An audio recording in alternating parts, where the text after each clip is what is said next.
ઠાકોર સમાજના આગેવાને જ તોડ્યું સમાજનું બંધારણ। બનાસકાંઠા બાદ હવે પાટણમાં પણ ઠાકોર સમાજના બંધારણના લીરે લીરા ઉડ્યા।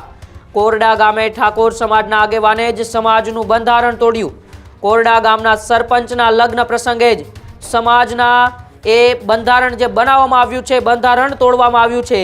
યુવા મહિલા સરપંચ કુમકુમ ઠાકોરના લગ્ન પ્રસંગે રાસ ગરબાનું આયોજન કરવામાં આવ્યું। કોરડા ગામે ઠાકોર સમાજના આગેવાન મગનજી ઠાકોરે પણ બંધારણ તોડ્યું છે।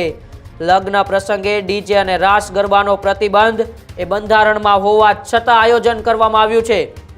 4 જાન્યુઆરીના રોજ ઓગળધામ ખાતે ઠાકોર સમાજનું બંધારણ અમલમાં આવ્યું।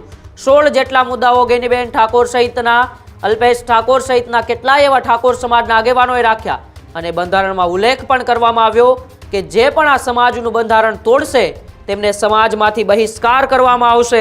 પરંતુ હવે એક બાદ એક એ સમાજનું બંધારણ તોડતા હોય, સમાજના બંધારણના લીરે લીરા ઉડતા હોય એવા દ્રશ્યો સામે આવી રહ્યા છે। 2 દિવસ પહેલા બનાસકાંઠાની અંદર સિંગર ગબ્બર ઠાકોર અને તેમના પરિવારના જે લગ્ન હતા, અર્જુન ઠાકોર સહિતના એ પરિવારમાં લગ્ન અને લગ્નમાં પણ ડીજેની સાથેનો એ વરઘોડો કાઢવામાં આવ્યો।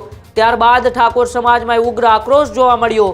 ઠાકોર સમાજે ગબ્બર ઠાકોર અને અર્જુન ઠાકોરનો વિરોધ કર્યો, તેમનો સમાજમાંથી બહિષ્કાર પણ કર્યો। પરંતુ હવે એ દ્રશ્યો, એ મામલો હજી પૂરા નથી થયા। ઠાકોર સમાજના આગેવાનો હજી એ મામલાને પૂરો નથી કરી શક્યા। ત્યાં બીજા એવા દ્રશ્યો સામે આવ્યા જેમાં ઠાકોર સમાજના બંધારણના લીરે લીરા ઉડ્યા હોય। પાટણના એ દ્રશ્યો છે।